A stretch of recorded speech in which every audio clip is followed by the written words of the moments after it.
What is up, YouTube? Sorry, probably back on. Today, we are going to be going over our head-to-head lineup in NBA 2K Mobile. Personally, I think at this time in the game, I think this is the best head-to-head lineup. But yeah, we're going to go ahead and start it off. Basically, what we do, we can't really show it right here. What we do is that we start Ben Simmons. We have the lineup in, but we start Ben Simmons, who is a emerald card. Or, yes, who's an emerald card. And then we boost his three-point shot to make him an above average shooter in the game. You need like 5 to be an above average shooter, and Ben Simmons, like, he doesn't really need that good releases either. So Ben Simmons with a 5 and 3-point shot, a 4 mid-range shot. The defending is already pretty good. He's a tall point guard. He's pretty fast on the floor. Of course, he has his Trae Young mentor, and then his like athleticism is just like amazing. So yeah, we have Ben Simmons as our starting point guard.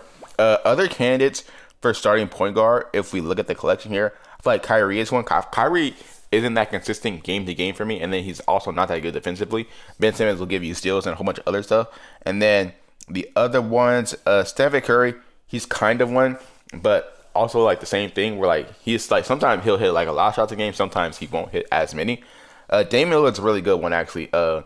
If we weren't, I think I would still say Ben Simmons just because of Ben Simmons' like ability to play defense and contest shots. But Ben Simmons is a really good one. Chris Paul is a decent one. And then Kyle Lowry, his release is really nice, but he's really not that fast, and then he can't really take moving shots. Ben Simmons can't take moving shots either, but Kyle Lowry is a really good candidate as well. I think that's the last good head-to-head point guard that we have down here. Yeah, I don't think there's any other really good head-to-head point guards. By head-to-head point guard, I just mean like in game, from a game standpoint, good gameplay cards. I've tried Matt Johnson. Matt Johnson really isn't that good for me at least, but yeah, that is all of the point guards that we want to go over. But yeah, let's go over the next position, which is the shooting guard position. So my shooting guard is Tracy McGrady. Actually, we have this boost. We have the 3-point shoot with Tracy McGrady. Tracy McGrady hits a lot of shots, and the same thing, like his defending is only at a 4, but his wingspan makes him feel like he's like actually a really good defender. I actually didn't realize his defending was this low, but defending's only at a 4, but he gets like, he can legit get like 3 steals a game if they're dribbling the ball with their point guard or with their shooting guard the whole time. And then his shooting is really good. His ball handling isn't really that good. He's more of a spot-up shooter for me. But a max-out 3-point shot, the good layups and dunks, and then the shot-off dribble all looks really good. So we got Tracy McGrady right here. Other candidates for shooting guard, let's go over their collection. I don't really see too many other candidates. Michael Jordan, obviously. Think about Michael Jordan is really good defensively in this game. It is extremely hard to go against. So if Tracy McGrady is going against Michael Jordan, we're not giving the ball to Tracy McGrady that much. But you just kind of have to be aware of the other cards in the game that are pretty good. Klay Thompson, who I haven't really tried to see. If they boosted Klay Thompson's ability to get steals, then he would be a lot better than he was last season in head-to-head, because he wasn't really that good at getting steals. He's just good at like playing like on-ball defense. But Klay Thompson's pretty good. Bradley Beal's pretty good, but his defense isn't that good. Devin Booker's pretty good. Brandon Ingram, his shot on like the wings and stuff don't seem to fall as much, so we don't really use him. I think that's the only other card. Kobe Bryant's still pretty OP. Kobe Bryant's like, I haven't tried him yet in the team, but Kobe Bryant was pretty good last season, and if he's still that good, then he's probably like one of the top shooting guards in the game because all those like moving shots and stuff. But I think that's the last one that is really notable here. I'm scrolling, do a quick scroll through right here. I don't see anybody else that's really that good in head-to-head. So yeah, let's go over the small forward position. Basically, the small forward position is Peja Stojakovic, who we have right here. I'm thinking about upgrading Peja Stojakovic so he could be in my 5 rotation, but we have like really good small forwards right here, so I don't think we're gonna do that. But Peja Stojakovic, as you can see, his stats, we have this king shot. I feel like this king shot makes him a lot better than what he actually is. But regardless, the main thing we use Peja Stojakovic for is those 3-point shots. Basically, you move from like the left side. Usually I do it from the left side to like the center of the 3-point line with that 3-point shot right there and take that shot. He's really good at that. I've used him on my other account, so he's really good at that. Even without the boost, he's pretty good at that. His agility's pretty good. As I said, his just off ball, you can like just drill the ball with him sometimes if you like really need a 3-point shot. And then his defending is maxed out because we have that shoe right there, as well as the Jimmy Butler mentor. So I feel like this makes Peja Stojakovic like probably like the best small forward in the game for in gameplay. But he's not really that much of a ball handler.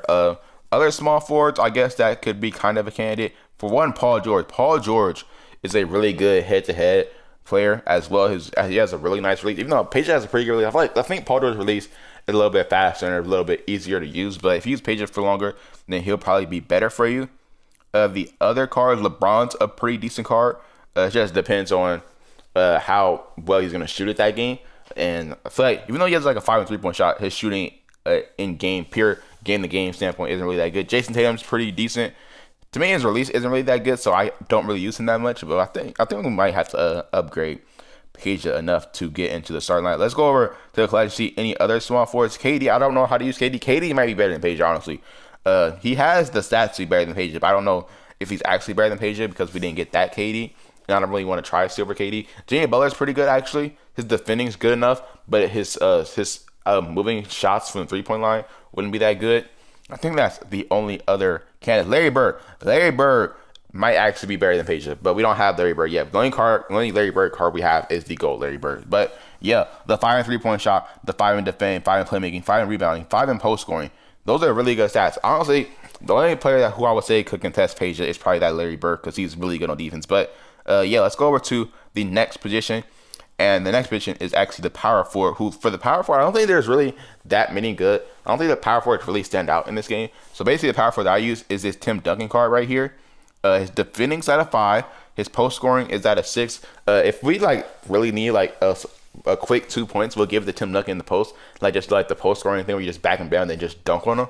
But yeah, post scoring is at a 6. Strength is at a 6. The shot of dribble is at a 6 as well. We don't really use that much, but the mid range shooting and the defending, along with the rebounding, is really 2 important factors for me. The other power forwards in the game, I feel like Anthony Davis. I feel like there's only like really 3 good power forwards in the game. So it's really Anthony Davis, Giannis, and Tim Duncan. I really wish Tim Duncan had a higher card. He'd probably be my one of my lineup power forwards that we use. But Anthony Davis, his shot release is kind of slow for me, and his 3-point shot isn't really that good for me to make it worth using him in head to head.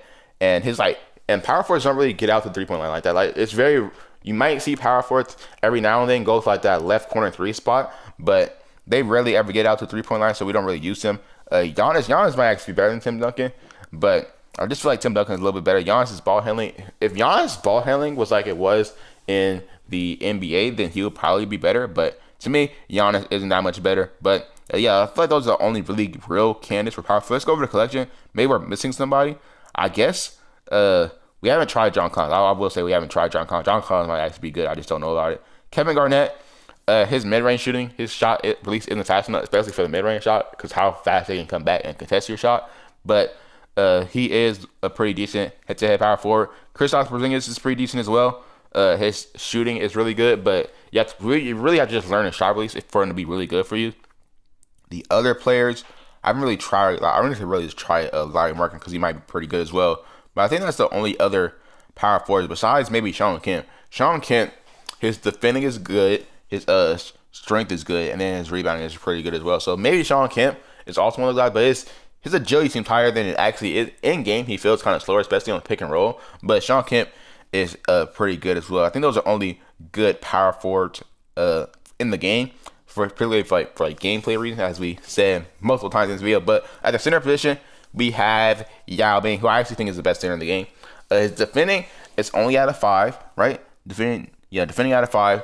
But I think Yao Ming might actually be like the best defending center in the game. He's like, I played with Manu Bol last season. I haven't played with him this season. Unless he like got better this season, then maybe Manu Bol is a candidate for that as well. But Yao Ming, his ability to contest shots, the ability to consistently get rebounds, he gets like 5 rebounds a game, which in head-to-head, like a 5-minute game, is a lot of rebound per minute. So, yeah, that's also really good. His strength is pretty good. His mid-range shooting is really good as well. So, yeah, Yao Ming, I don't really think there's any other really real candidates for best centers. Maybe Shaq. Think about Shaq. In my experience with Shaq, the other team can score. Your team can score. And then Shaq is like slow getting back on defense. So like a lot of times the centers are running the floor, and that's like probably one of the best plays you can do. When their center is like inside dunking the ball and stuff, you can just throw it up to your center because your center is most likely running the floor. But Shaq, he doesn't run the floor well enough. Patrick Ewing is actually a really real candidate for it because he does have that mid-range shooting. If I used him, I feel like Patrick Ewing would probably be better in like fantasy finals like the Gauntlet and stuff. Probably not as much head to head because I used him last season head to head, but he like kind of got eaten alive against Shaq. But yeah, Patrick Ewing's a really good card as well. That's Shaq on his picture. That's actually pretty dope. But the other card, Steven Adams, is kind of OP. I don't know how good Steven Adams is in head to head because people rarely ever use him. I don't have his card yet. But Steven Adams, he got a lot better this season. His rebounding is insane this season. If you play against Steven Adams in the end of the season, you will see that his rebounding is absolutely insane. But I think it's the only real candidate. Actually, Kareem. Kareem is actually probably like the second best center in the game besides, or one of the top 3 centers in the game. It's probably like Yao Ming, Kareem, and Shaq. So, yeah, those are the centers. I don't think there's really anybody else here. Yeah, I don't think there's really anybody else here. So, yeah, that is basically my head-to-head lineup.